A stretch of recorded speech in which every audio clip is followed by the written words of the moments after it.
नमस्कार. भूमिशिल्प डिजिटलच्या वतीनं समस्त सातारकरांचं हार्दिक स्वागत.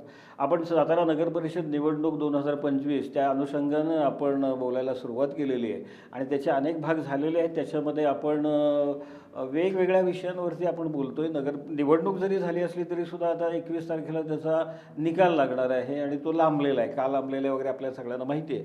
परंतु सातारकर नागरिकांच्या मनामध्ये काही प्रश्न निर्माण झालेले होते. ते एक 17 प्रश्न आपण त्याचा एक मागोवा आपण घेतो आहोत आणि त्याच मालिकेमध्ये आज आपण आपल्या स्टुडिओमध्ये म्हणजे सातारा हा फिल्म मॅरेथॉनचे जनक आणि प्रतिष्ठित डॉक्टर संदीप काटे तर यांनी एक इच्छुक म्हणून नगराध्यक्ष पदासाठी इच्छुक मी आहे असं म्हणून त्यांनी सांगितलं होतं, पण प्रत्यक्षामध्ये त्यांनी माघार घेतली.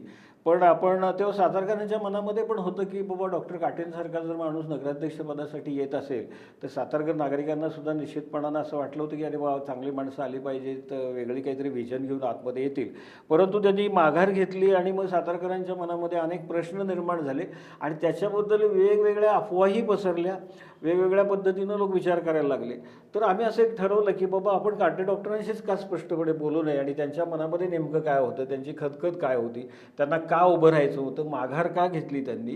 म्हणजे त्यांनी मॅरेथॉनपटू आहेत ते किंवा मॅरेथॉन साताऱ्यामध्ये जे आता त्यांनी निर्माण केली ती संपूर्ण जगभर गेलेली आहे. म्हणजे आता साताऱ्याची ओळखसुद्धा ही हा फिल्म मॅरेथॉन म्हणून अशी ओळख झालेली आहे. म्हणजे एक काम सुरू केलं त्याला आता ह्या 13-14 वर्षामध्ये एक मोठी प्रतिष्ठा आणि ज्याला आपण म्हणतो ना प्रसिद्धी जगभर मिळालेली आहे. म्हणजे जे काम सुरू करतात त्या कामामध्ये त्यांना जागतिक दर्जाचं यश मिळतं आपण असं म्हणूया. आणि मग त्यांनी आता सातारा नगर परिषदेमध्ये आपण पाऊल टाकायचं नगराध्यक्ष म्हणून एक धाव घेतली आणि मग अचानकच त्यांनी ती का थांबवली, तर असा जो प्रश्न सातारकर नागरिकांच्या मनामध्ये होता. तर म्हणून आज आपण डॉक्टर संदीप काटे यांना आपल्या स्टुडिओमध्ये पाचारण केलेलं आहे. तेव्हा डॉक्टर काटे आपलं आमच्या या चॅनलतर्फे हार्दिक स्वागत. धन्यवाद सर. डॉक्टर मला सांगा की सातारकरांच्या मनामध्ये जे काही हा विषय आहे की तुम्ही नगराध्यक्षपदासाठी इच्छुक होतात आणि इच्छुक असताना तुम्ही मुलाखत पण दिलीत. म्हणजे राष्ट्रवादी काँग्रेस शरदचंद्र पवार या पक्षाच्या वतीनं तुम्ही मुलाखत पण दिलीत. परंतु अगदी आदल्या दिवशी म्हणजे ज्या दिवशी फॉर्म भरायचा त्याच्या अगदी आदल्या दिवशी ऐनवेळी तुम्ही माघार घेतलीत. तर याच्या मागं काय धाडसी निर्णय होता का तुमची काही संभ्रमावस्था झाली, तुमच्यावर काही प्रेशर आलं का, दबाव आला का, का असं झालं? हा प्रश्न म्हणजे तुम्ही का माघार घेतली, हो, हा मला माझे मित्र विचारतायत, माझे नातेवाईक विचारतायत, माझे पेशंट माझ्या ओपीडीमध्ये येणारे दररोज. म्हणजे पूर्वी जे पेशंट यायचे ते फक्त त्यांचा त्रास काय आहे ते सांगायचे, पण आता बऱ्याचदा असं होते की जवळपास एव्हरी थर्ड पेशंट मला आल्यावर म्हणतो अहो डॉक्टर साहेब ते नगराध्यक्षाचं आम्हाला ऐकलं तेव्हा फार बरं वाटलं होतं, मग तुम्ही का माघार घेतली, असं ते आता डेली बेसिसवर व्हायला लागले. आणि मी स्वतःसुद्धा दररोज सकाळी जेव्हा उठतोय डोळे जेव्हा उघडतात तेव्हा माझा मलाच हा कधी कधी प्रश्न अजूनही कधी कधी म्हणण्यापेक्षा दररोजच पडतोय की नक्की काय मी केलं, किंवा हे सगळं स्वप्नासारखंच वाटतं की काय.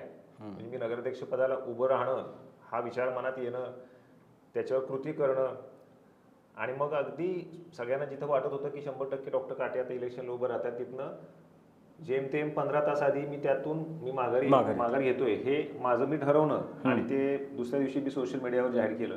हे सगळंच एक प्रकारे अविश्वसनीय, अनाकलनीय किंवा माझ्यासाठी सुद्धा खरं तर एक स्वप्नासारखंच म्हणतो तसंच आहे. पण त्याच्यातल्या वस्तुस्थिती काय आहे ती जसं तुम्ही म्हटलं तसं त्याच्याबद्दलचे गैरसमज दूर होण्यासाठी आणि मी ते मांडणं स्पष्टपणे गरजेचं होतं, हाही विचार मनात खूप दिवसापासून होता. त्यालाही काही वाट मिळत नव्हती. पण आपलं आता बोलणं झालं आणि त्यामुळे तुम्ही म्हटलात डॉक्टर तुम्ही या आणि सांगा, ते खरं एक प्रकारे बरं झालं. आज मला त्या निमित्तानं व्यक्त व्हायला आणि त्यातून मुक्त व्हायला एक संधी तुम्ही दिली, त्याबद्दल धन्यवाद. नाही, काही सातारकरांच्या मनामध्ये प्रश्न आहे की बाबा एक चांगला माणूस जर आला असता तर आम्हाला आनंद वाटला असता. पण तुम्ही मग काय तुमच्यावर दबाव होता का कुणाचा? हां, सगळ्यात महत्त्वाचा प्रश्न तो आहे की लोकांना असं जे वाटतंय, अगदी जवळच्या लोकांना वाटते कदाचित संदीप सांगत नाही आम्हाला, त्याला कोणीतरी फोन केला, त्याला कोणीतरी काहीतरी धमकी दिली काय वगैरे, घाबरला का काय. अगदी खरं सांगायचं तर शशिकांत शिंदे साहेबांनी सुद्धा मला हाच प्रश्न विचारला आदल्या दिवशी रात्री ज्यावेळेस त्यांच्याशी बोललो की डॉक्टर तुम्हाला काही तसं असेल तर सांगा, काही प्रेशर असेल तुमच्यावर काय तुम्हाला. तर मी त्यांना हेच सांगितलं स्पष्ट जे आहे ते की अजिबात तसं काही नाही आहे, माझ्यावर कोणाचं प्रेशर नाही आहे, धमकी दिली कोणी वगैरे हा तर फार लांबचा विषय आहे. म्हटलं धमकी देण्यासारखं असं काही त्यात नाहीच आहे. खरं तर साताऱ्यात तसं काही वातावरण सुद्धा आहे असं मला वाटत नाही. आणि निदान माझे जे वैयक्तिक संबंध आहेत सगळ्यांशी, साताऱ्यातल्या सगळ्या नागरिकांशी असेल, राजकारण्यांशी असेल, मॅरेथॉनच्या निमित्तानं सगळ्यांशी संबंध येतोच. सगळ्या राजकीय पक्षांची लोक असतील, आघाड्यांची लोक असतील, किंवा साताऱ्याचे करते धरते म्हणा, किंवा मुख्य जे आहेत ते आपले मुख्य 2 महाराज साहेब जे आहेत, राजघराणं आपलं, किंवा शंभूराज देसाई आपले जे पालकमंत्री आहेत, या सगळ्यांशी कॉर्डियल संबंध माझे आणि माझ्या टीमचे आहेतच. त्यामुळे मॅरेथॉनला पूर्णपणे सपोर्ट करणारी ही माणसं, डॉक्टर संदीप काटेला पूर्णपणे सपोर्ट करणारी माणसं असल्यामुळं त्यांनी नगराध्यक्ष पदाला उभं राहायचं म्हणून कोणी मला फोन करून तू का उभा राहतोयस असं म्हणणं वगैरे हा विचारही मनात येऊ शकतो नाही. पण तुमच्या मनामध्ये तुम्ही नगराध्यक्ष पदाला उभं राहावं असा जेव्हा प्रश्न आला, म्हणजे मुद्दा आला तुमच्या मनामध्ये, तेव्हा तुम्ही दोन्ही महाराजांशी काही बोललात?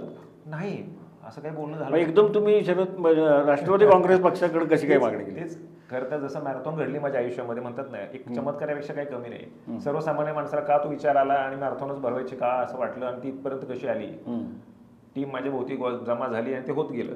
तसंच काही घटना अशा घडल्या मला असं वाटतं की माझं आयुष्य एक चमत्कारच आहे. तुम्हाला एक इंग्लिश चित्रपट माहिती आहे का, फॉरेस्ट गंप नावाचा आहे? हो माहिती आहे. टॉम हँक्सचा. तो त्याच्यातलं तो धावत धावत पळत जातो, त्याच्या पायाला लहानपणी कोपरे Yes, असतात. yes, yes. मग तो पळत सुटतो तर पळतच सुटतो. येस. मग तो आर्मीत जातो ते तिथं परमवीर चक्रच घेऊन येतो. मग तो टेबल टेनिस खेळायला लागतो तर त्याचा वर्ल्ड चॅम्पियनच होतो. मग मासे धरायला जातो तर त्याच्यात तो सगळ्या मोठा शिपिंग कॉर्पोरेशन सुरू करतो. समोर त्याला यशच मिळत आणि जातं. त्याच्यातलं एक सीन मला खूप आवडलेलं, ते एक जसं पीस असं नुसतं वाऱ्याबरोबर पुढं जात आणि तो राहतं, तसंच त्याचं ते आयुष्य आहे. हा, आणि तो तसाच स्टार्ट आणि तसाच शेवट आहे. तसाच शेवट आहे. तसं हे सगळं माझ्या बाबतीत कसं झालं, काय झालं, थोडक्यात सांगायचं झालं तर मी फॉरेन ट्रिपला गेलो होतो, टिब्लिसीला, जॉर्जियाला. तिथलं शहर मला ते टिब्लिसी साताऱ्यासारखंच वाटलं, मला खूप आवडलं. आणि सातारा सुद्धा आपला सुंदर व्हावा, असाच व्हावा असं वाटलं. असं नेहमीच वाटतं जेव्हाही कुठल्या बाहेरच्या देशात जातो.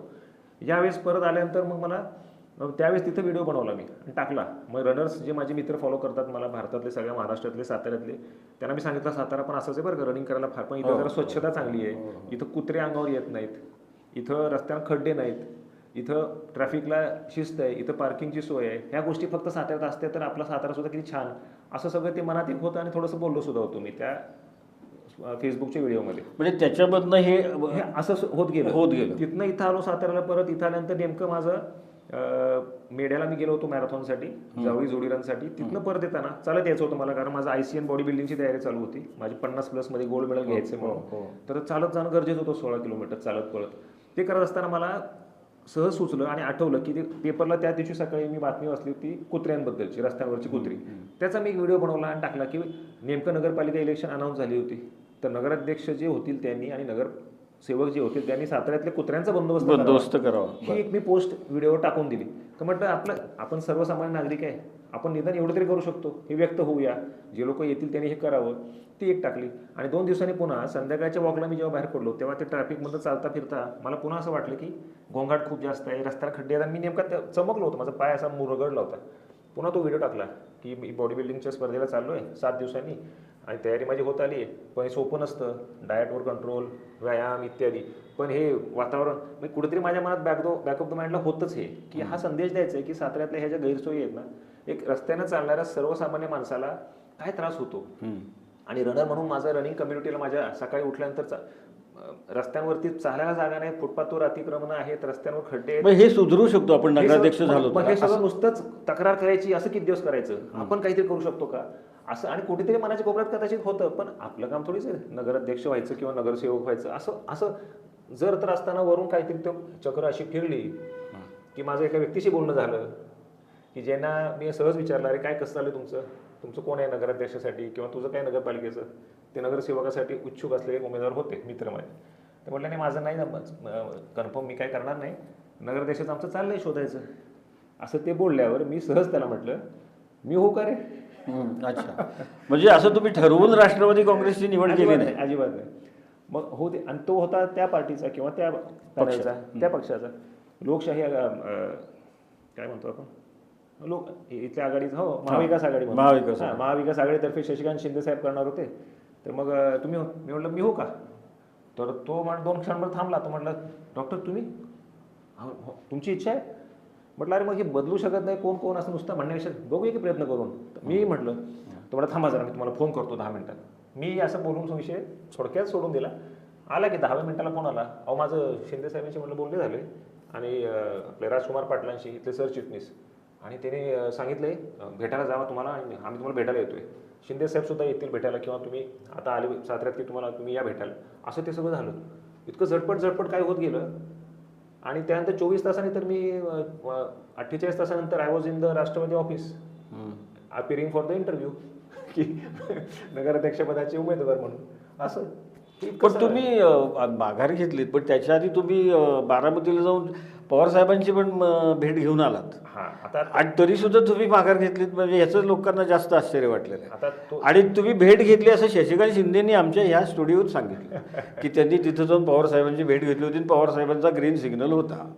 त्याचं झालं असं की बहुतांश सातारकरांना कदाचित माहिती नाही किंवा तो विषय कधी आलाही नाही फोरफ्रंटला की माझं काही रिलेशनशिप त्या फॅमिलीशी बायको बरोबर माझं रिलेशन असल्यामुळे माझी बायको ही त्यांची नात आहे साहेबांची किंवा दादांची भाची किंवा त्या फॅमिलीशी रिलेटेड आहे. ती काटेवाडीचीच पवारांची फॅमिली, माझी सासूरवाडी. अच्छा. हां, म्हणजे माझ्या बायकोचा आजोळ. बरं. तर ते पण त्याचा कधी याच्याशी संबंध नाही, माझ्या वैयक्तिक आयुष्याशी ना माझ्या प्रॅक्टिसशी ना माझ्या कुठल्याही गोष्टीशी.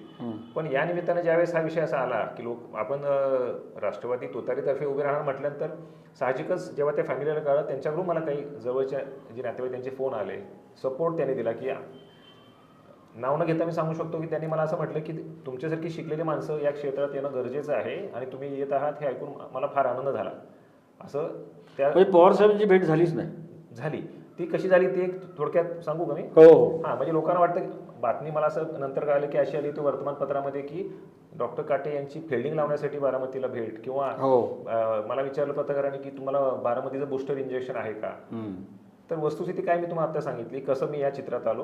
पण आता हा बॅकग्राऊंड असल्यामुळं मला फोन झाले मी सांगितल्याप्रमाणे, आणि तुम्ही चांगलं करताय, तुम्ही कराल, चांगलं करा नक्की, शिकलेली माणसं आली पाहिजेत, असा सगळा विषय झाल्यामुळं मग जेव्हा आता करायचं असं माझ्या मनात कन्फर्म झालं तेव्हा मला असं वाटलं की त्यांना भेटून आलं पाहिजे, ती घरातली जी माणसं आहेत आमच्या. मग ते त्यासाठी पुण्याला जाणं माझं ठरलं आधी. मग आम्ही पुण्याला जायला निघालो होतो. त्या दरम्यान जी काही फोनाफोनी झाली त्यातून असं चक्र फिरलं की तिथून मला बारामतीला जावं लागलं. आणि बारामतीला जाऊन त्यांच्याशी माझी सविस्तर चर्चा झाली. त्याच वेळेस हेही कळालं की गोविंद बागेत साहेब सुद्धा आहेत. मग आता आलोच आहोत तर साहेबांना भेटून त्यांचे आशीर्वाद पाया पडून यायचं, एवढ्याच हेतून हे पुस्तक घेऊन गेलो. कारण साहेबांना पुस्तक द्यायचं, याच्या आधी जे 3-4 घरातले कार्यक्रम झाले होते पवार फॅमिलीतले, मी गेलो होतो जिथं पुस्तक म्हणजे हे मॅरेथॉनचं जे पुस्तक आहे मराठीतलं, जगातलं एकमेव या विषयावरचं आणि पहिलं पुस्तक. तर ते पुस्तक त्यांना भेट द्यायचं माझं राहून गेलं होतं कसं तरी बाय सम रिझन. त्यामुळे ते पुस्तकही त्यांना भेट दिलं. आणि पण ते काय फिल्डिंग लावायसाठी साहेब मला ते तिकीट द्या वगैरे असला काहीही विषय नव्हता. तिकीट हे माझं गृहीतच किंवा कन्फर्म आहे. कुठेतरी तुम्हाला विचारलं, मग तुम्ही राष्ट्रवादीशी निगडीत झाला, तुमचं आता जे कनेक्शन तुम्ही सांगितलं म्हणजे वहिनींच्याकडून वगैरे असं तसं. पण आपण नगराध्यक्षपदाचे उमेदवार व्हावे त्यावेळेला आपण बाबा दोन्ही महाराजांशी बोलावं किंवा त्यांच्या पार्टीतर्फे आपण उभं राहावं आणि त्याच्यामुळे आपलं बाबा पुढचा प्रवास सुसह्य होईल, असं नाही का मग मनाला? एक्झॅक्टली 100% वाटलं होतं. कारण खऱ्या अर्थानं जर बघितलं तर आज साताऱ्यामध्ये आपल्याला चांगलं विधायक काम करायचं असेल आणि जो मनातला सातारा विकसित करायचा असं जर करायचं असेल तर ऑब्व्हियस चॉईस आणि सगळ्यात चांगला चॉईस तोच होता की आपण ही जी आघाडी आहे महाराजांची किंवा जी भाजपची घोडदौड आज देशात चालू आहे, राज्यात चालू आहे. साताऱ्यात सुद्धा आता शिवेंद्रसिंह राजे भोसले महाराजसाहेबांना मंत्रिपद मिळाल्यामुळं, शंभूराज देसाई साहेबांना मंत्रिपद मिळाल्यामुळं, उपमुख्यमंत्री आपले दुसरे एकनाथ शिंदे साहेब आहेत, मकरंद आबा, 4 मंत्री असल्यामुळं आता खऱ्या अर्थानं इथून पुढं 5 वर्ष 10 वर्ष साताऱ्याचा विकास खूप चांगला होण्याची शक्यता निर्माण झाली. आणि त्याचाच भाग होणं हे कधीही चांगलं होतं. पण माझ्या सिंपल माइंडला असा विचार पडला की जिथं आपण राजकारणात आजपर्यंत नव्हतो आणि इतके कार्यकर्ते त्यांच्याकडे असताना, म्हणजे अगदी नंबर 1ला जे कोणी नगराध्यक्ष पदासाठी त्यांचे उमेदवार होते त्यांचीच भली मोठी लिस्ट होती दोन्ही साईडनं, त्यात आपण मध्येच कसं काय नाक खुपसायचं हा एक विषय. आणि इनडायरेक्टली का होईना मी त्याचा अंदाज घेतला सुद्धा खरं पाहिलं तर. पण ती शक्यता नाहीच आहे ना. हे जास्त स्ट्रॉंग असल्यामुळे मी काही तसं काही जाऊन भेटणं, त्यांना वैयक्तिक भेटणं, त्यांना विचारणं किंवा काय हे झालंच नाही म्हणजे. त्यामुळे मग दुसरा पर्याय मी तुम्हाला सांगितल्याप्रमाणे समोरूनच विचारणा झाल्यानंतर मला ती संधी उपलब्ध झाल्यानंतर मी विचार केला आपल्याला काम करायचंय, चांगलं काम करायचंय, ते वाहन कुठलं का असे ना. म्हणजे इथे काही तात्विक कुठला विषय होता की मला अमुक पार्टी तमुक पार्टी, अमुक गट तमुक गट असं नव्हतं.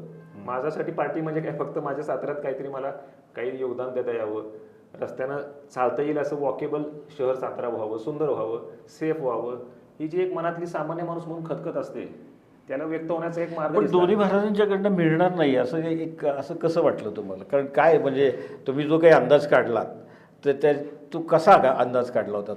मी आपण राजकारणी नाही आहोत, आपण नगरपालिकेत काही काम आपल्याला अनुभव नाही, आपण केलेलं नाही हे काम पूर्वी कधी. आपण त्यांना कसं म्हणायचं आणि ते आपल्याला देतील तिकीट वगैरे किंवा ते करा म्हणतील हे संभव नाही वाटलं मला. आता काय ते का देणार नाहीत असं नाही, मग त्यांच्याशी संबंध चांगलेच आहेत. पण मग आता डॉक्टर तुमच्याबद्दल असं एक म्हणजे अर्थात लोकांचं मत खूप चांगलं आहे किंवा तुम्ही म्हटलात की बाबा घरगुती कारणं काही होती किंवा फिटनेसचा विषय होता. त्याच्यानंतर मला वाटतं 27 ते 29 गोव्याला जी काही स्पर्धा होती तर तिकडंही तुम्ही आधीच रजिस्ट्रेशन केलेलं होतं. म्हणजे मला वाटतं नॅचरल बॉडी बिल्डिंग हा एक वेगळा विषय आहे. म्हणजे मला असं वाटतं की भविष्यामध्ये साताऱ्यामध्ये सुद्धा डॉक्टरांनी तर सुरू केला तर तो पण पॉप्युलर होईल. तर तो पण विषय आपण अर्थात तो वेगळा विषय आहे. पण तुम्हाला माहिती होतं ना की आपल्याला 27 ते 29 आपण नाही आहे. गेल्या वर्षी आपण गेलो होतो 49 पूर्ण नव्हते, आता 50 पूर्ण झालीत, मग त्याच्यामध्ये गोल्ड मेडल मिळवायचं वगैरे तुमच्या मनात होतं आणि म्हणजे त्याच्यामध्ये तुम्ही मिळवलं गोल्ड मेडल मिळवलं. मग हे सगळं आधी माहिती होतं, घरनं पण थोडासा प्रेशर असणार आहे, प्रॅक्टिसला प्रॉब्लेम होईल, हे सगळं होतं. मग तरी हा निर्णय घेतला आणि मग लोक आता म्हणतात मग काय फक्त तुम्ही चर्चेत राहण्यासाठी निर्णय घेतला का? हा, म्हणजे गंमत करण्यासाठी नाही का, पॉप्युलॅरिटी पॉप्युलर लोक. तर असं अजिबात नव्हतं. 101% मी करणार असं इतका ठाम होतो मी त्या दिवशीच्या संध्याकाळी 8-9 वाजेपर्यंत.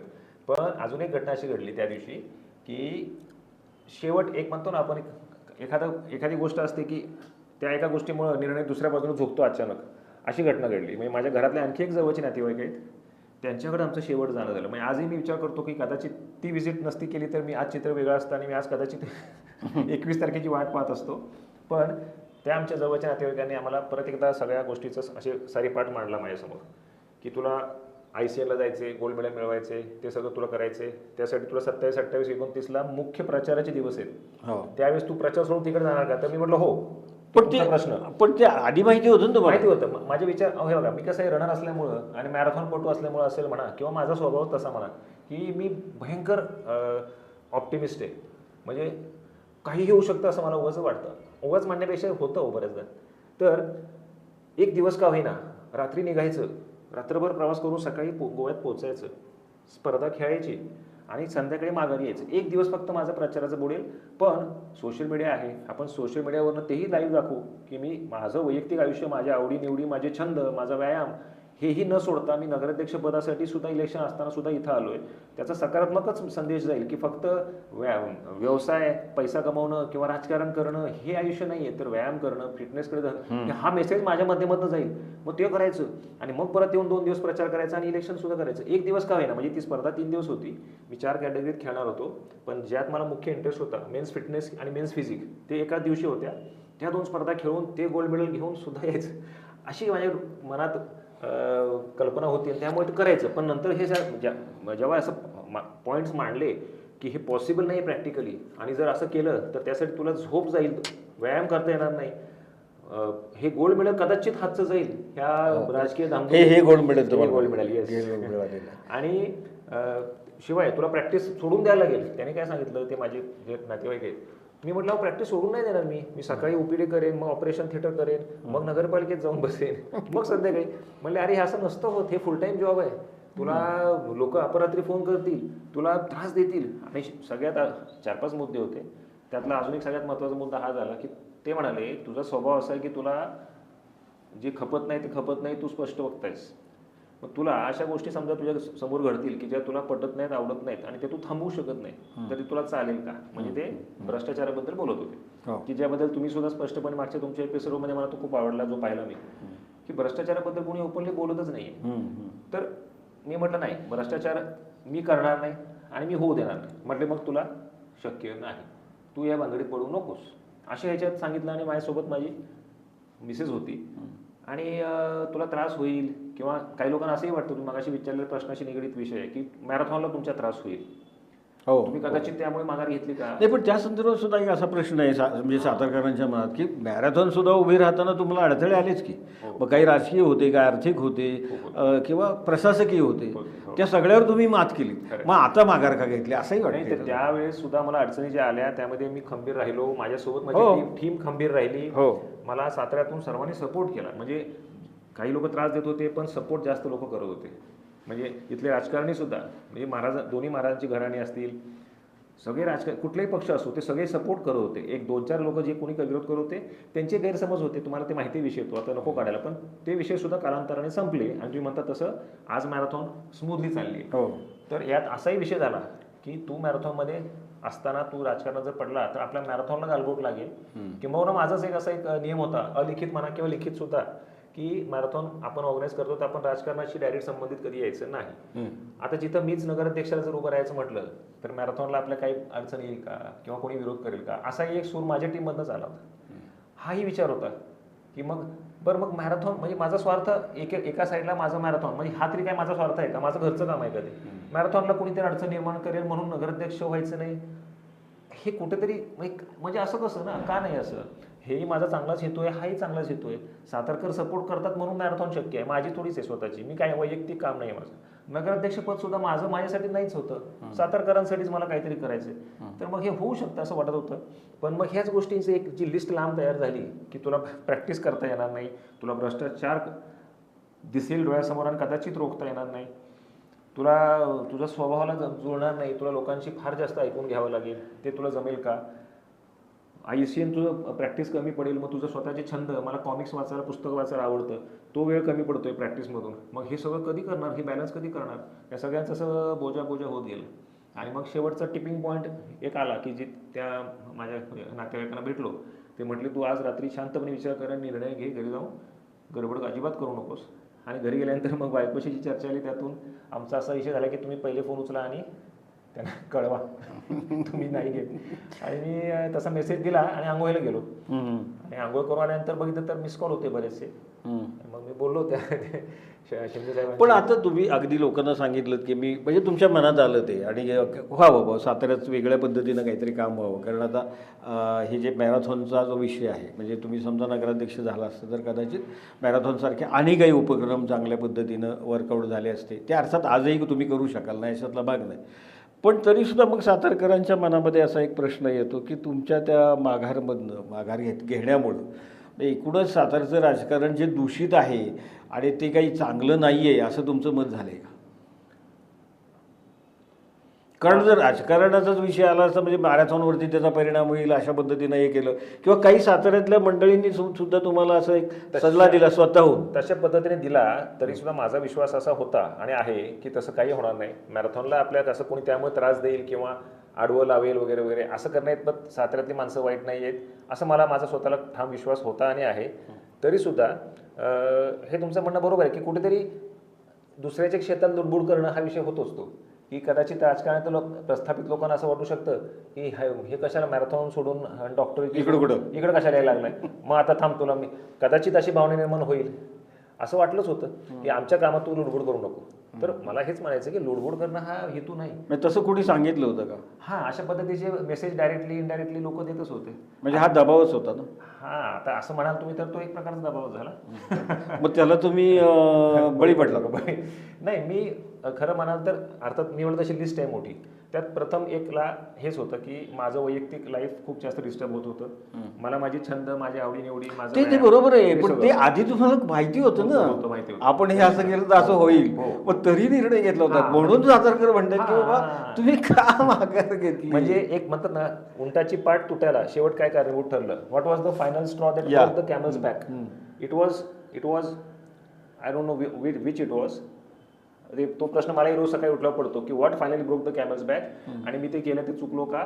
आणि कुठेतरी एक मनामध्ये दिलगिरीची भावना की आपण एक संधी होती काहीतरी बदल करण्याची आणि केली नाही. आता तुला काही अधिकार नाही बोलण्याचा किंवा रस्त्याने चालताना खड्डे कचरा घाण कुत्री अंगावर आली तर आता ते झेल शांत बसायचं झेल. पण तसं नाही. मी असं म्हणेन की मी माझे जे कोणी आता होतील ॲक्च्युअली पदाधिकारी नगराध्यक्ष नगरसेवक त्या सगळ्यांनी हे माझं काम माझं म्हणजे आमचं आमच्या सातारकरांचं आपल्या सातारकरांचं सर्वसामान्य सातारकरांचं हे काम आता त्यांनी करावं आणि त्यांना एक नागरिक म्हणून जे काही लागेल ते सपोर्ट सकारात्मक दृष्टीने करायला माझं विजन जे आहे साताऱ्याबद्दलचं किंवा जे होतं किंवा आहे नाही त्याविषयी बोलू आपण. पण एकूणच आता तुम्ही माघार घेतल्यामुळं आता जे काही राजकीय आणि माझं असं स्पष्ट मत आहे डॉक्टर की आपण लोकशाहीमध्ये राहतो त्याच्यामुळं नोबडी इज ए पॉलिटिकल.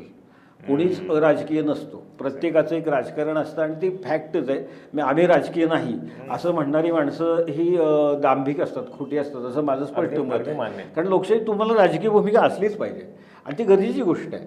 पण आता हे घडल्यामुळं तुमच्या मनात असणाऱ्या राजकारणाला चांगल्या अर्थानं मी म्हणतो समाजकारण राजकारण वेगळं आपण नको करायला तर त्याला ब्रेक लागेल असं वाटत नाही का तुमच्या? ब्रेक लागेल असं म्हणण्यापेक्षा आपण असंही म्हणू शकतो कदाचित तो एक टेम्पररी हॉल्ट आहे कदाचित. म्हणजे हे पूर्ण माघार नाही.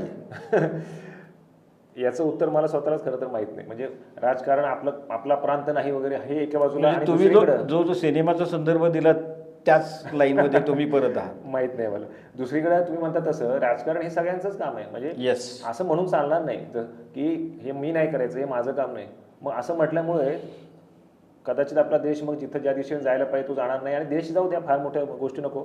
मला फक्त माझ्या साताऱ्यापुरतंच बोलायचं आहे की सातारा आपला ज्या दिशेने जायला पाहिजे असं वाटतं मनापासून, त्या दिशेने जायला आपण नागरिक म्हणून हातभार लावणं गरजेचं आहे. आणि त्यात मग ते ॲक्टिव्ह राजकारणात न येता शक्य असेल तर करायचं आहे. आणि आता तर तशी वेळ गेली निघून. तेव्हा डॉक्टरांनी बोलता बोलता एका छोट्या देशाला त्यांनी जो काही त्या शहराला भेट दिली होती ते पाहिल्यानंतर त्यांना असं वाटलं की आपण साताऱ्यामध्ये तसाच करू शकतो आपण. म्हणजे तिथं कुठंतरी ते एक ज्याला आपण म्हणतो ना की ते बीज पडलं. आणि हा प्रश्न मी कायम उदयन महाराजांनाही विचारलेला आहे की ज्यावेळेला तुम्ही जगभर फिरत असता त्यावेळेला जगामध्ये पाहिलेल्या चांगल्या चांगल्या गोष्टी साताऱ्यामध्ये आपण आणल्या पाहिजेत. सातारा त्या पद्धतीनं आपण विकसित केला पाहिजे. तर या पद्धतीनं आपण काही विजन ठेवता का?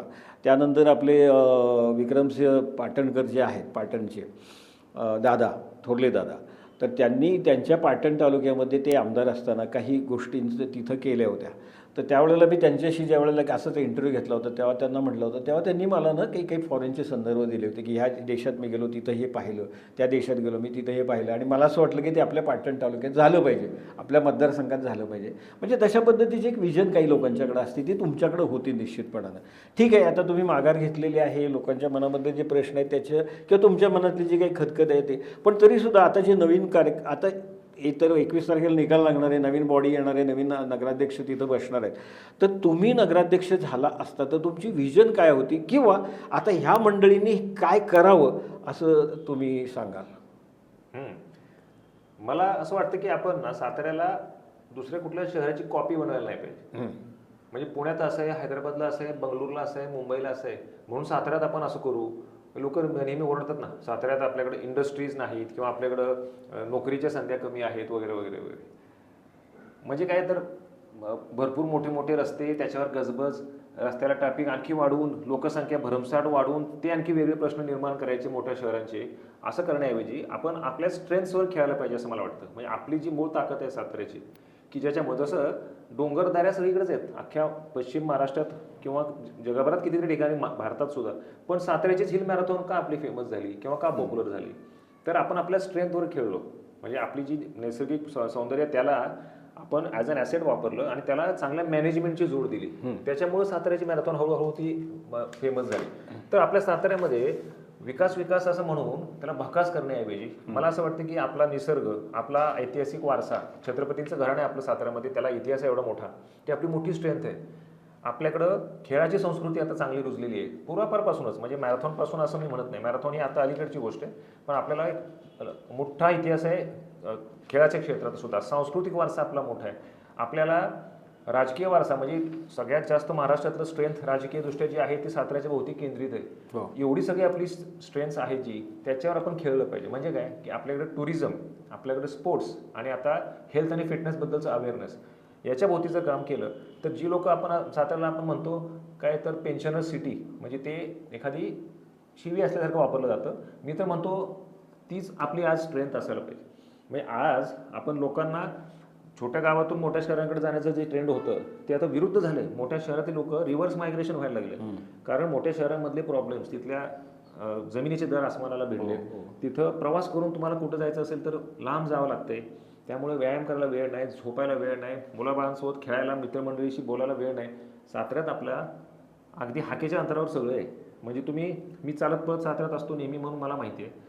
मी सातारा अख्खा चालून पायी पालथा काढायचा असेल तर साधारणपणे 1 तासभर मला पुरतोय. अगदी पूर्ण पेरीफेरी फिरायची म्हणली तरी इतकं छोटा आपला सातारा. तर या छोट्याशा साताऱ्याला टुमदार, सुंदर, नीटनेटकं, म्हणजे माझं विजन असं होतं की liveable city, likeable city, lovable city ही व्हायला पाहिजे. म्हणजे तिथे यायला तुम्हाला आवडलं पाहिजे, राहायला आवडलं पाहिजे, त्याच्यावर तुमच्या शहराबद्दल तुमच्या मनात प्रेम निर्माण व्हायला पाहिजे. आणि हे सगळं करण्यासाठी तुम्हाला माझा मापदंड असा आहे की it should be a walkable city. म्हणजे साताऱ्यातून रस्त्यावर वाहनांचा गोंगाट नको, रस्त्यावर पोरं जे आजकाल अशी गाडीला कान पिळून जे खास बेदरकारपणे चालवत आहेत, कदाचित काल परवा बातमी आली नशेच्या अंमलाखाली सुद्धा आहेत का, हे सगळं आपल्याला चित्र बदलावं लागेल. फिटनेसकडं, तंदुरुस्तीकडे लोकांना न्यावं लागेल. आणि रस्त्यावर चालताना सुरक्षितता म्हणजे वाहनांची पार्किंगची व्यवस्था व्यवस्थित असेल तर ती व्यवस्था चांगल्या पद्धतीने झाली तर तो प्रश्न सुटला आहे. ट्रॅफिक सिग्नल्स यायला पाहिजेत, सिटी बस यायला पाहिजेत, पब्लिक ट्रान्सपोर्टेशन गरजेची आहे.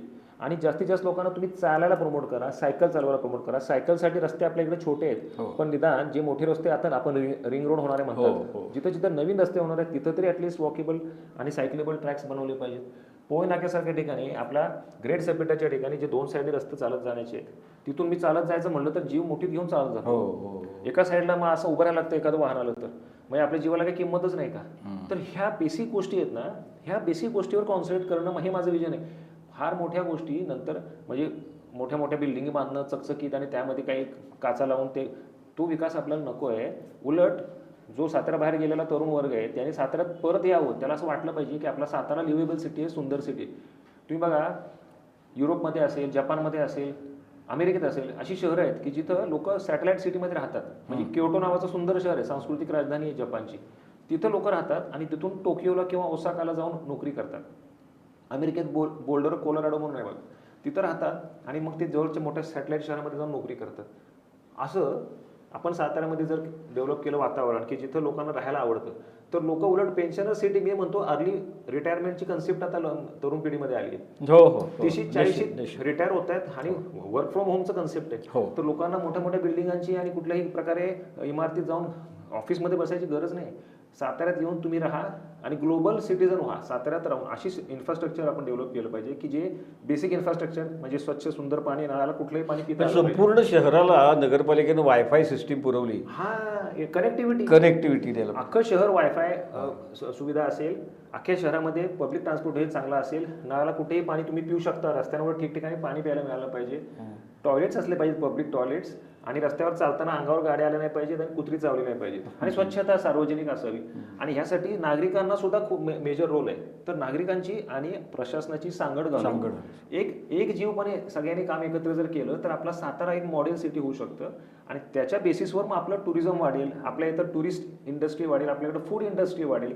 आपल्या स्ट्रेंथवर खेळलं पाहिजे, न की मुंबईसारखं, पुण्यासारखं जे 25-30 वर्षापूर्वीच्या गोष्टी होत्या, जेव्हा आपल्याला इन्फॉर्मेशन टेक्नॉलॉजी किंवा हे कम्प्युटर्स आणि ह्याचं सगळं जे पीक आलं, आता उलटं चाललं. एआयच्या काळात मी तर म्हणतो की आर्टिफिशियल इंटेलिजन्समुळे कदाचित त्या जॉब्स आता कमी होत चाललेत.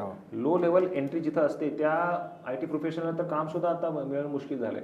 त्यामुळे वर्क फ्रॉम होमचं कन्सेप्ट आणि AI नवीन गेम आहे. तर AI वर फोकस करून त्याच्याशी निगडीत काही व्यवसाय आपल्याकडे आणता येतील का. आणि आपलं जी मेन स्ट्रेंथ आहे निसर्ग, आपल्या इथं छोटे छोटे म्हणजे ओपन स्पेसेस आहेत, तिथं गार्डन्स डेव्हलप करायचे, तिथं मियावाकी फॉरेस्ट डेव्हलप करायचे, वॉकिंग ट्रॅक्स तयार करायचे, आपल्या अजिंक्यतारा परिक्रमा किंवा इथून अजिंक्यताऱ्यात साताऱ्यात राहून आपल्या आसपास असलेली ऐतिहासिक, धार्मिक आणि जी निसर्गरम्य स्थळं आहेत त्या ठिकाणी लोकांना जाण्यासाठी व्यवस्था करणं. एक टुरिस्ट हब म्हणून साताऱ्याला खरोखर सुंदर डेव्हलप केलं जाऊ शकतं. आपले टुरिझम मिनिस्टर आहेत देसाई साहेब, PW मिनिस्टर आता महाराज साहेब आहेत. या सगळ्यांनी एकत्र येऊन, आपण सातारकरांनी एकत्र येऊन आपल्या स्वप्नाचा सातारा बनवायला हवा.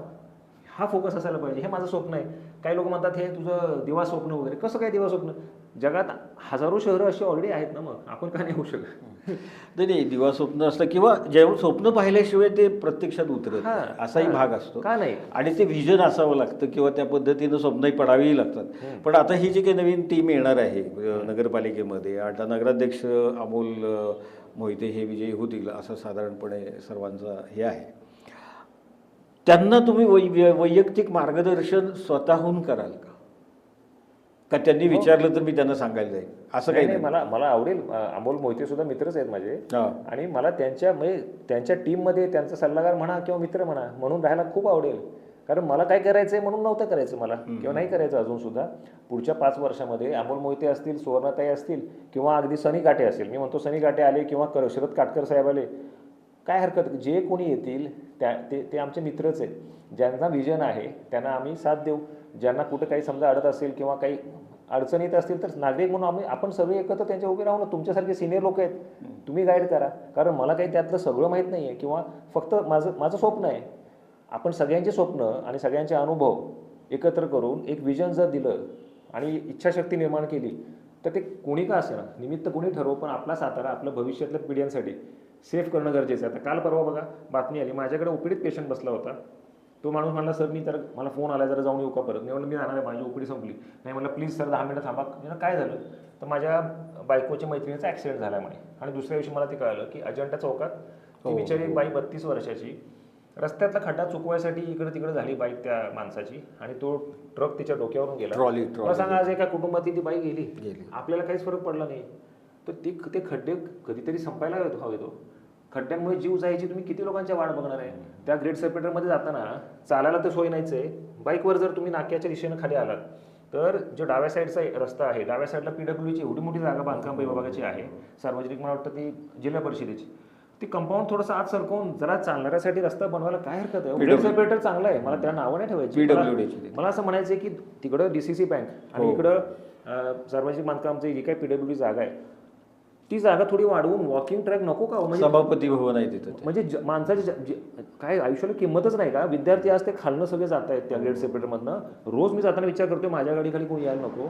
ते रस्ते क्रॉस करतायत जिथं नाही करायला पाहिजे. त्यांनी तरी काय करायचं? वरून जाताना तर ST बस आली तर अंगावरच येते. तर हे उघड्या डोळ्याने दिसत असताना ह्यात बदल का नाही करायचं? तर आता नवीन येणाऱ्या टीमला माझे हात जोडून हीच विनंती आहे, आम्ही तुम्हाला दाखवू कुठं कुठं अडचणी आहेत. माझ्या त्या राधिकारोडला जिथं मी राहतो अख्खा रस्ता खराब आहे. तिथं रस्त्यावर घाण, त्या गंमत जम्मत वाईन्स वगैरे जो कोपरा आहे त्या ठिकाणी संध्याकाळी काय परिस्थिती असते, तिथून जाणं चालणं अशक्य झालंय. रस्त्यात मी माझा स्वतःचा प्रसंग सांगतो. माझी बायको आणि मुलं कारमध्ये आम्ही कुठून तरी येत होतो. रस्त्यामध्ये एका जोडीनं यंग मुलं होती 18, 20, 22 वर्षाची, अशी आडवी गाडी लावून मला थांबवलं. फिल्मी स्टाईलमध्ये एखादा गुंड कसा अडवतो. आणि मी विचारलं काय, तर तुम्ही ओव्हरटेक केला आम्हाला आणि असा इशारा केला असं काय ते म्हणाले. कोणी इशारा केला? माझ्या मुलाला विचारलं, तू काय इशारा केला का? नाही म्हटले, मी मागं बसलो होतो आणि माझी वाईफ चालवत होती कार. नशीब मी नव्हतो चालवत. आणि मग ते त्यांची आरेरावी आणि भाषा इतकी वाईट हे बघितल्यावर असं वाटतं. ते झालं, मी ते सगळं मिटलं, विषय वेगळा. मी त्यांना समजावून सांगितलं, अरे बाबांनो व्यायाम करा, फिट राहा, तुम्ही हे असले काय उद्योग करताय. त्याला बॉडी दाखवली, म्हटलं बघ बायसेप्स तुझ्या आहेत का? म्हटलं अशी माझ्यासारखे. माझं वय म्हटलं 50 आहे. असं त्याला सकारात्मक घेतलं मी. पूर्वीच्या काळीचा संदीप काटेचा रस्ता कदाचित तर मी पण त्याशी कारण माझं रक्त काय तसं इतकं म्हणतात तितकं मी काय भोळा शंकर म्हणतात मला, पण मी तांडव सुद्धा करू शकतो बरं का. तर मी ते कंट्रोलमध्ये छानपैकी समजावून सांगितलं. उलट माझी बायकोच मॅडमच बाहेर येऊन ते म्हणलं, ए पोरांनो कोण रे तुम्ही, नाव सांग तुझं. दमात घेतलं त्यांना. मी म्हटलं थांब तसं नको करू, मी सांगतो. तर जर आज साताऱ्यामध्ये ही भीती वाटत असेल तुम्हाला की रस्त्याने जाताना माझ्या बायका पोरांना, माझ्या मुलाला रस्त्यावर जीवाला धोका आहे, म्हणजे गाड्यांपासून आहे, अशा वृत्तींपासून आहे, ड्रगची काल आपण बातमी बघितली. उद्या जर त्याच ठिकाणी जाताना दररोज मी चालत जातो, पानटपरी आहेत, त्या पानटपरीच्या एक तर पानटपरी रस्त्यात त्याच्या समोर गाडी लावून 2 जण उभी, म्हणजे पिक्चरमध्ये जसं लहानपणी प्रहार पिक्चर बघितला होता बघा, मला मात्र नाना पाटेकर सारखं वाटतं मग की आपण किती दिवस मुख घेऊन गप्प बसायचं. की तो आडवी बाईक लावली आहे त्याच्यामुळे आधीच रस्ता अरुंद असलेला, त्यातून समोर येणारी गाड्या अशा फिरून जात आहेत. त्याला म्हणावं, बाबा रे तू रस्ता अशी आडवी का लावलीस, तू साईडला लाव. आणि लावली कशासाठी? तर तिथं थांबून गुटखा कट करून ते असा खाऊन तो असा निघून गेला. आणि मी कदाचित शंडासारखा, म्हणजे हेच माझं हे दुःख आहे. मी तिथं थांबलो 2 मिनिटं, म्हटलं ह्याला बोलू की नको. बोललं तर हा परत भांडण करेल, भांडण केलं तर मग परत कदाचित टोकाला जाईल. नाही, पण मी शांतपणे सांगेन, मी नाही चिडणार, तो ऐकेल. पण असं करेच परत तो निघून गेला. पण हे असं किती वेळा होत असेल ना दिवसभरात. रस्त्यात थांबून पानटपरी समोर बाईक लावून एक यंग मुलगा गुटखा खाऊन तिथंच थुंकून ती पुढे तिथंच टाकून तो निघून जातोय. यांचं प्रबोधन करायची गरज आहे. प्रबोधनातून समजत नसेल तर यांना पोलिसांचा खाक्या दाखवून, प्रशासनाचा खाक्या दाखवून, दंड करून, शिक्षा करून यांना हे बंद करणं गरजेचं आहे. किती दिवस आपण हे सहन करायचं? चालायला जागा शिल्लक नाही, सगळीकडे पानटपऱ्या, सगळीकडे अतिक्रमण, रस्त्यावर खड्डे, अंगावर येणारी कुत्री, कचऱ्याचे ढीग, हे चित्र कुठेतरी बदलायला पाहिजे. आणि हे सगळं करायला जी कुठली नवीन टीम येईल त्यांनी प्रयत्न करावेत पुढच्या 5 वर्षात, आणि आम्ही सगळे तुमच्यासोबत आहोत. कसं करायचं आपण बघू. आणि मला वाटतं यात महत्त्वाचा भाग आहे, सायकोफन्सी नाही आली पाहिजे. सायकोफन्सी म्हणजे काय? हा माझ्या ओळखीचा, हा माझा माणूस, इथं सगळं प्रॉब्लेम होतं. हा माझा माणूस म्हणून त्याची चूक पाठीशी घालायची नाही. हा माझा माणूस म्हणून त्याचं अतिक्रमण किंवा त्याचं चुकीचं वागणं तुम्ही ॲक्सेप्ट करायचं नाही. ही जर भूमिका ठेवली ना तर मला असं वाटतं की हळूहळू हळूहळू हे सगळं शक्य आहे. इम्पॉसिबल काहीच नाही. तर एकूणच डॉक्टर संदीप काटे यांची नेमकी भूमिका, त्यांनी माघार का घेतली, ते बारामतीला जाऊन आले, पवारसाहेबांना भेटून आले, त्यांनी राष्ट्रवादी काँग्रेस पक्षच का निवडला, त्यांनी दोन महाराजांचा पक्ष का निवडला नाही पासून ते, आणि त्यांच्याविषयी जे काय उलटसुलट चर्चा सातारकरांच्या मनामध्ये एक चालू होत्या किंवा एक आपलं ऐक कानावर येत होत्या, तर त्यांना कुठेतरी वाट मोकळी करून देऊन नेमकेपणाने त्यांची भूमिका काय होती, तर हे जाणून घेण्याचा ह्या मालिकेतलाच एक महत्त्वाचा भाग होता. आणि मग त्यांनी जे काही मुद्दे सांगितले, मला जास्त महत्त्व, त्यांना जे काही सल्ला देणारी मंडळी होती ते मॅरेथॉनच्या संदर्भामध्ये असेल म्हणा, किंवा त्यांना काही मेसेज पण गेले की बाबा हे असं काही तुम्ही करू नका, तो एक वेगळा दबावाचाही भाग असू शकतो. म्हणजे अशा छोट्या गोष्टी असतात आपल्याला दिसताना, फक्त ह्यांनी माघार का घेतली, हे एकदम पुढे आली मागं घेतली. आणि आपण त्यांच्याशी बोलत असताना आपल्याला लक्षात आलं असेल की बाबा काही स्वप्न बघावी लागतात, काही रोमॅन्टिसिझम असतो, नाही अशातला भाग नाही, पण रोमॅन्टिसिझमसुद्धा रिॲलिटीमध्ये येऊ शकतो. आपण त्याच्यासाठी सातत्यानं प्रयत्न करावे लागतात. म्हणजे मॅरेथॉन आपल्या साताऱ्यामध्ये अशी होईल का, असं जर काही एक काटे डॉक्टरांनी सुरू करायची त्याच्या आधी कुणाच्या मनात आलं असतं तर ते म्हटले रोमॅन्टिसिझममध्ये तू काहीतरी विचार करतोयस, परंतु ती त्याचा विचार झाला, ती अस्तित्वात आली, आज जगामध्ये ती प्रसिद्ध आहे. आज त्या नॅचरल बॉडी बिल्डिंग स्पर्धेमध्ये 50व्या वर्षी त्यांनी गोल्ड मेडल मिळवलेलं आहे.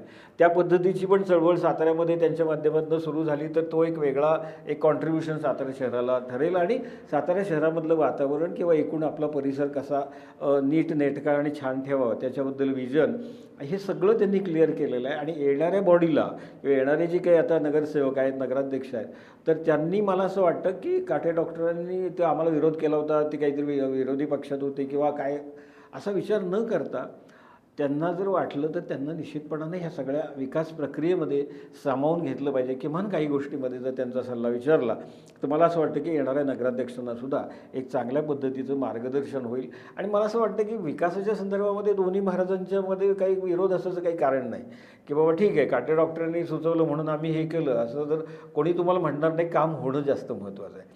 तर त्याच्यामुळे डॉक्टर, तुम्ही आज आमच्या विनंतीला मान देऊन स्टुडिओमध्ये आलात, आपल्या मनातलं जे काही खदखद होती किंवा जे काही विचार होते ते सगळे इथं व्यक्त केलेत, त्याबद्दल मी भूमिशिल्प डिजिटलच्या वतीनं आणि तमाम सातारकरांच्या वतीनं मी तुमच्या अगदी मनापासून आभार मानतो. आणि तुम्ही याच्यामधनं एक्झिट घेऊ नका असं एक विनंती करेन, कारण तुमचा जो विचार आहे तो याना त्या मार्गाने चालू राहायला पाहिजे आणि त्याचा सातारकरांना सातारच्या विकासामध्ये निश्चितपणानं त्याचं योगदान राहिलं पाहिजे. तर अशा पद्धतीनंच तुम्ही ॲक्टिव्ह राहा अशी एक शुभेच्छाही देतो आणि थांबतो. धन्यवाद. धन्यवाद.